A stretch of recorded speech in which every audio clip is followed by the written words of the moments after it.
And welcome here to the Yolo Uncovered episode number 2 with the legendary co-founder of Enteractive, Mikael Hansson. How are you doing today? Good. I went for a run, energized and good to go. That's the perfect way to like pump yourself up for a podcast. Is go for a run it is before. Good. It is good for everything actually. Exactly, and I scream in the mirror for a while as well, like, I can do it. I can do it. I'm not really that kind of guy though, so yeah. Okay. I don't know. Anyway, Michael, I want to start today with a story because I've known you for a very long time, right? And I used to work for Betsson Group back in the day. This was like 12 years ago, and I remember we had like our outbound team in Betsson that did reactivation essentially. So there was an in-house team in Betsson that would call to try to reactivate players, which is obviously what Enteractive offers as a product today. And I remember that team, they had like an ambitious goal of conducting 50 calls per day, each agent, and they were working hard, they were doing a good job, and then after a while they decided to try these new guys out called Enteractive. This was 12 years ago. And I remember the effect of this. The outbound team, they saw the Enteractive guys come in, and from day one, the Enteractive guys were doing like 150 calls per day or something like crazy. And I remember everyone in Betsson is like, "What? Who are these guys coming out from outside and just like totally destroying the outbound team?" And that was my first interaction with Enteractive back in the day. Do you remember those days as well? This was just when you started the company, I suppose. Yeah. Betsson was our first customer, and we basically, I think it's a matter of the inbound team, the in-house team. They, were in a bit safer environment because they were hired by Betsson, and they also did some other things from time to time, some marketing things. I mean, so I think just the pure fact that we were only doing this and nothing else. I think it goes down to that classic focus thing. We just had enormous focus. I still know the guy that's running, that's working now with us at Betsson. He's a fantastic person, but they just didn't have the same clear-cut focus and dedication, and I think that's why we manage better. But it was it's a long time ago, and compared to today, we maybe did 1/5, 1/6 to what we're doing, or 1/7. I mean, oh really? Oh my god! Back then, a good agent could do maybe 20 reactivation, 4 or 5 per day, and now. We're talking, they do 200, 150, like in a really? week. What's the difference? What's the difference from then to now? Where the technology is forward, script is better, more efficient? No, not script really. I think training is much better. I mean, we have higher training, people only doing training, and tech is an enormous difference. We're actually sitting with real phones, like those you actually dial. Right. So it takes a long time to dial the numbers. So biggest difference, except for training, is actually that you manage to actually talk to people. So what you want to do, you want to have as much call time as possible with customers, because that's when you generate something. That kind of connection is what over time will generate loyalty, and loyalty equals revenues. Yeah. So it's all about that. No, we're doing an okay job, absolute focus and all that. But compared to today, we didn't have the same settings. I mean, tech has changed the whole thing, and it's a big difference now. Amazing. Do people pick up the phone these days, Michael? I guess this is an argument you hear quite a lot, I suppose, in general. I'm guessing that. What's your thoughts here, going into the future as well? Like, do people pick up the phone call from a number they don't recognize, for example, these days? Well, if it's labeled as spam, which if you don't do this the right way, then people will be very unlikely that they will pick up the phone. But we are white labeling the numbers we're calling from. There's a whole procedure around this, how you would white label that this comes from a legit operator. So together with the operator, we're going to white label this number, and we call from a number which will be seen as the operator's number. So they will see that it's not spam, And this is something that's really important, because then they will pick up, because if it's not labeled as spam, then they'll pick up. Yeah, not everyone, of course, but these days, if you don't have the white label number, then people will assume. Then it's more difficult. It will even say spam. But it must be different market to market as well, I suppose, right? Certain markets are more tailored for this type of product than others, or is it similar, would you say? I mean, there is huge differences in answering frequencies. There's no doubt. Who loves answering the phone the most? I think Brazil is the least. And they are busy being on the beach on Copacabana, Yes, exactly. You can only play volleyball. You can't answer the phone with the other hand. That's the issue. Exactly, and I think the ones that always been answering the phone the most are the Finns, which is like they just and it's ironically, because you would feel that the Finns, they don't want to talk that much, but if someone actually calls them up and talks about their favorite ice hockey player, preferably, then they'll talk. But I won't get very far calling the Finns talking about Mats Sundin, for example, like the Swedish ice hockey guys. That is a no-no to the Finnish players. Immediately hang up the phone, and probably some swear words as well. Perkele. Exactly. Mikael, can you talk about the origin story of Enteractive? I mean, you built Enteractive with your own blood and sweat and tears here throughout the many years. But what made you start this journey, this entrepreneurial journey that you've been on for a long time? And here I'm going to be completely honest. It wasn't my idea. It wasn't my idea to start with. I had a person that I worked with, and he's like, I've done this at Ladbrokes. It's a fantastic thing. We just call players up, and back in those days, they gave away money. Yes. They just gave, it was called a cash drop, and they did it with the poker players. So this is back in 2007. 2007. And he just and they're not even doing it optimally. It's it's a quick thing, and it's it's not heart and soul into it. So if we would do it properly, let's do it. And then he said, if you take care of all the boring stuff, kind of setting up the company, and I come from finance background, so he thought that I would do all the boring stuff with pleasure, obviously. And we'll just we'll do it together. And I thought it was an interesting thought, okay, you call online up with a real call. That triggered me, that must be special, because already back then, online is all about, you don't get the personal connection so much. I just liked that. Okay, you're actually calling someone up and giving the brand a face, kind of. So I liked that, and so we started the business, and then luckily enough, and it feels like I've been so lucky sometimes, but also sometimes unlucky. You get your breaks, and then you get the tough sides, and that's, I think, is, if there's anything you take away from entrepreneurship, it's that you have the breaks, and then you have the tough times, right? So he right. just I happen to know one of the shareholders of Betsson a bit, and he's like, okay, but if you have that company, let's he connected me to someone over at Betsson, and we pitched the whole thing, and they were like, okay, you can start. And that's when I then met you guys later. Yes.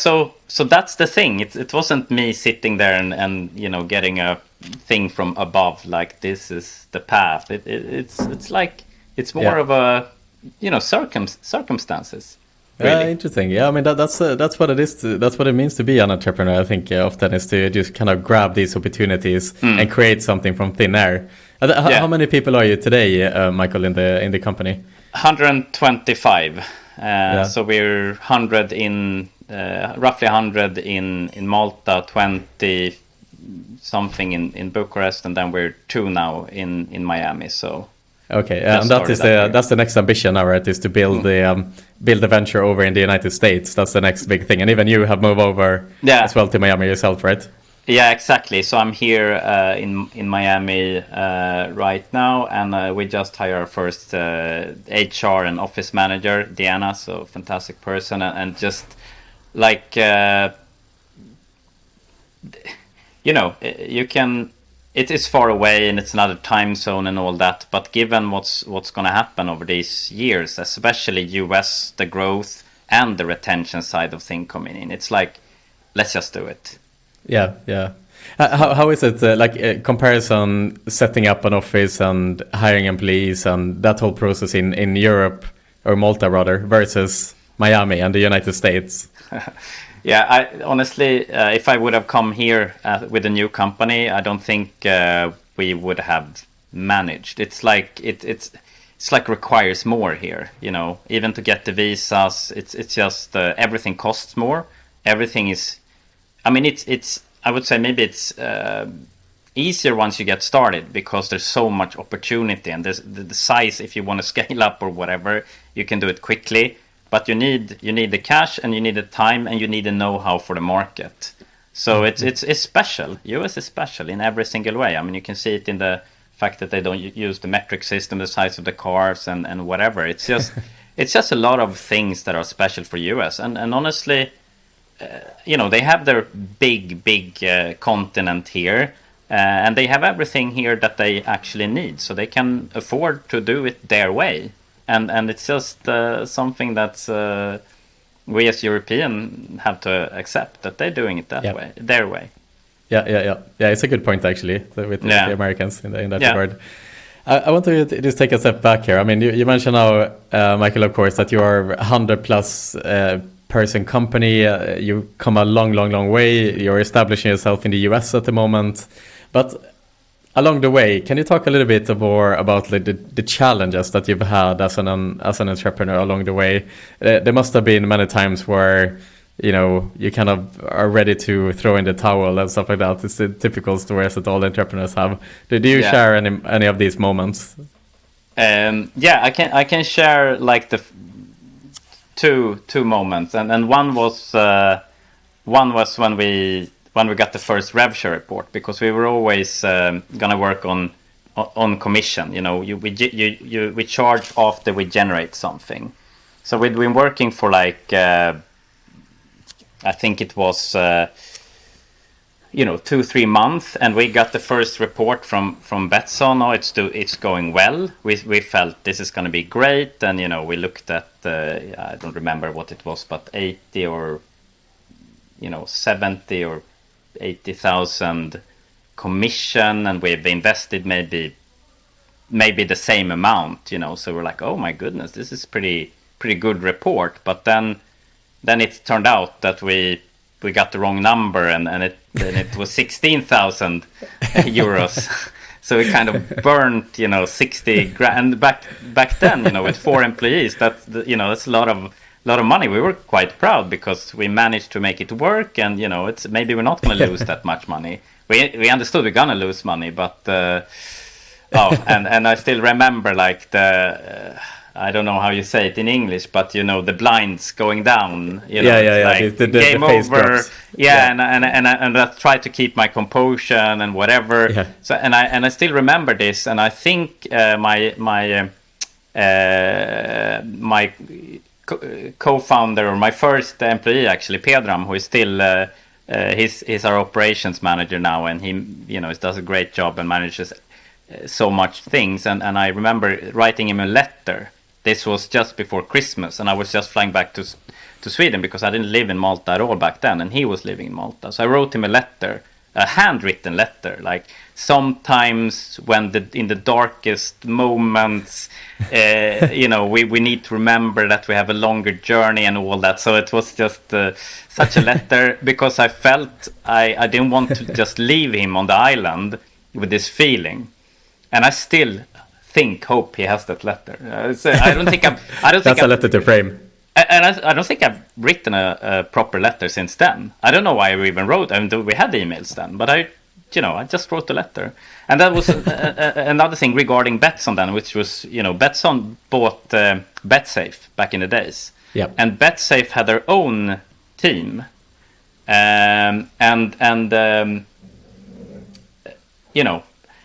When they then bought BetSafe, then they, for political reasons, we saw what you saw too, that,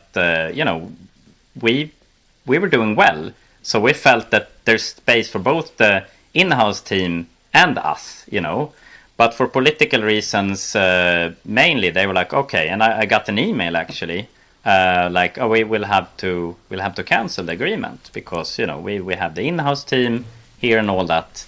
And that was also terrible. I was in my sister's apartment in Stockholm, and we were supposed to have a good time, with the family and all that. And I still remember just sitting there just sitting there in the apartment, and also again this feeling that okay, what do we do now? So then we had only one customer left, which was NordicBet. And then who also was acquired by Betsson. And then Betsson bought NordicBet, and I was like, no way. So we're gonna be thrown out again. And you can imagine, and we had the crisis calls with the guy. We took the employees in. We have to slash salaries. It was terrible. Oh my God. Yeah, it was really terrible. But then what happened was they actually turned around and said, guys, we're gonna keep you guys, and we'll move the in-house team to do other things, because Betsson was already, they were doing so well already. Now they're doing excellent again. They kind of have a second wind of success. But back then they were really growing, so they could move these teams to do other things, and they saw that okay, you're doing a great job, so you'll get Betsson back. So that way we got the Betsson brands back. So that's and then I think that was kind of the turnaround point. From then on, it's only been smaller problems, but that was 2-3 years total. That period when it was, it felt like we were living on the edge, and 2-3 years is a long time, Yeah, it's gonna be stressful during that time, that's for sure. But that's the time you really build up calluses. You callous your mind in those times. Yeah, exactly. And now, problems now. You always have problems, but now I sometimes joke to myself that my biggest problem is that evolution is always outgrowing us despite their size, So evolution is outgrowing everyone all the time. Yeah, for sure. But what is the ambition, Mikael, overall with Enteractive? Where do you want to take the company? Is it do you want to become a $28 billion company like Evolution? What's the plan? I don't think that far ahead. We just want to keep growing and not stagnate. I don't know if that's a proper goal, honestly, but it's just nice to grow, and it's just nice to be better, and just especially when the US comes, we want to make sure that we stay relevant. And there's so many stories about when the US come in with the capital markets they do have, with the scale they can have.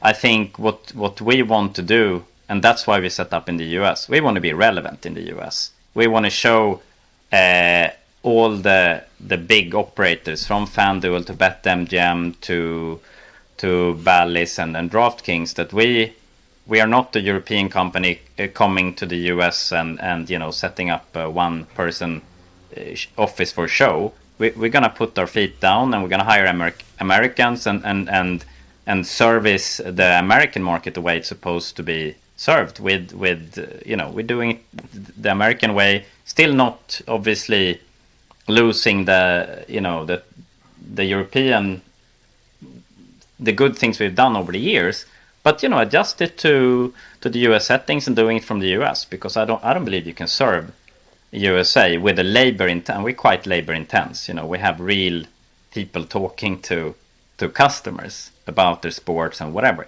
And you can't grow in the US with the US market from Europe. You're not just, it's not right, you know. You want to have real Americans talking to Americans. Michael, one thing that stands out with Enteractive, and this is something you always see when you go to the conferences and meet you guys, is just the fact of how passionate the team is for Enteractive, how happy your employees are, and how passionate they are for the company. And obviously, you as a leader, you have really set the tone in that respect to create a great team around you.